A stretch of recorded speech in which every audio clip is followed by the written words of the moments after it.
Au pays Sarah, l'accueil est une tradition et une fête populaire. L'on y met tout son cœur.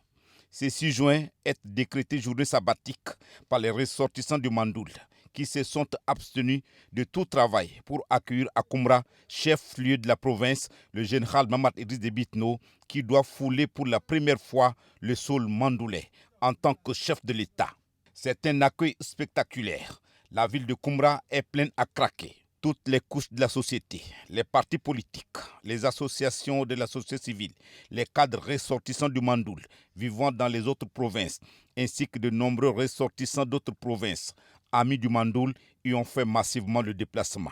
Les rues principales de la ville étaient décorées aux couleurs du drapeau national et des banderoles portant des messages de bienvenue et d'encouragement au chef de l'État.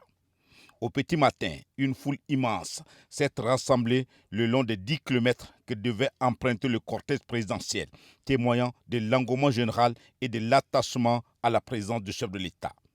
Les chants et les danses traditionnelles, ainsi que les banderoles et pancartes des partis politiques et des associations de la société civile ont ajouté une touche colorée et festive à l'événement, créant une atmosphère joyeuse et animée.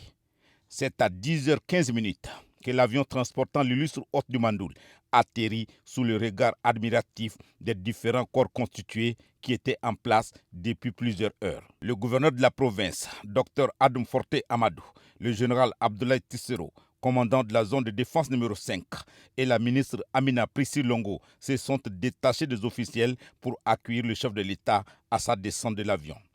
Le président de la République a reçu ensuite les vœux de bienvenue dans la ville de Koumra du maire Guidemaï Madjiro Christian. Vœux de bienvenue suivis des honneurs militaires. Le chef de l'État, chef suprême des armées, général Mamad Idriss Déby Itno, passe en revue un détachement de forces de défense et de sécurité qui lui rendait les honneurs.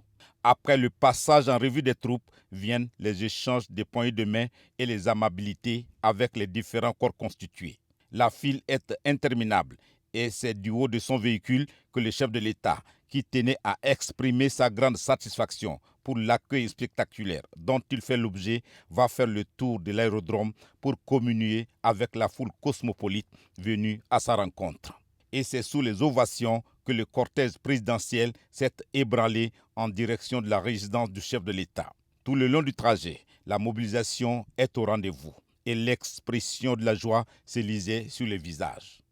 Le déplacement du chef de l'État dans la zone méridionale s'inscrit dans le cadre de sa politique de proximité et de contact direct avec ses compatriotes de l'arrière-pays. Son agenda prévoit des échanges avec les forces vives de la province où seront débattus sans tabou tous les maux et difficultés auxquels la province est confrontée.